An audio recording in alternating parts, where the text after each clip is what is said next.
Strawberry Light course එකේ පොත් set එක සූදානම් කරන විදිය තමයි ආදරණීය නුඹට කියන්න හැදුවේ. මම පුතේ පිටු 40 පොත් පහක් තමයි ලෑස්ති කරගන්න කියලා තියෙන්නේ. එතකොට මේ පොත් පහට එකකට pink, අනිත් එකට red, අනිත් එකට yellow, අනිත් එකට orange, අනිත් baby blue විදියට varnish paper වලින් cover pages පුතාලා දාගන්න ඕනි. මේ ටික සූදානම් කරගන්න ගන්න ඕනි දේවල් අවශ්‍ය list එක මම උඩ එවලා තියෙනවා. ඊට පස්සේ PD files විදියට book covers වලට දාන්න ඕනි lesson එකේ name එකත් එක්ක දාන්න ඕනි papers ටිකක් print කරගෙන ඇති ඔයා. එතකොට pink paper එකට මේ sentence patterns කියන කොටස ඔයා ගත්ත print outs වලින් කපලා අලවන්න. රෝස පාට පොත sentence patterns මේ වීඩියෝ එක repeat කරලා ඔයාලට බලන්න පුළුවන්. රතු පාට පොතේ miscellaneous කියන කොටස අලව ගන්න. කහ පාට පොතේ conjunctions කියන කොටස අලව ගන්න. ඊට පස්සේ තැඹිලි පාට පොතේ grammar කියන කොටස අල්ල ගන්න.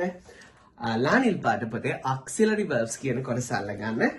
මේක පාසල් යන දරුවන්ට, ගුරුවරයන්ට, දෙමව්පියන්ට right මේ ඉංග්‍රීසි වැස්ස මේ ලස්සන පාඨමාලාව ලස්සනට විඳ ගන්න පුළුවන්. මේ විදිහට පිළිවෙලට පොත් ටික ලෑස්ති වෙන්න ඕනි. වඩ හරියට බලා ගන්න බැරුණා නම් වීඩියෝ එක රිවර්ස් කරලා ආයෙ බලා ගන්න පුළුවන්. ඊළඟට ඊට අමතරව පුතාට තව PDF files වගේක් දාලා තිබුණා. ඒ තමයි මේ paper එක print කරගන්න ඕනි. මේ paper එක මේ ඔක්කොම files මම share කරලා තියෙන්නේ. ඒක print කරගන්නයි තියෙන්නේ. මේක and also this chat paper.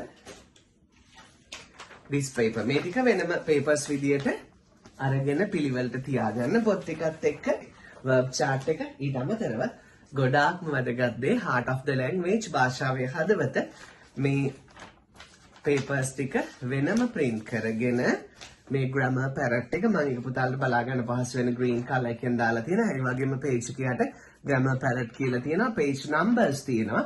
ඒක එකතු කරලා page numbers විදියට මේ විදියට පොතක් හදා ගන්න ඕනි. එහෙනම් ලස්සනට පිළිවෙලට අපේ course එක කරන්න.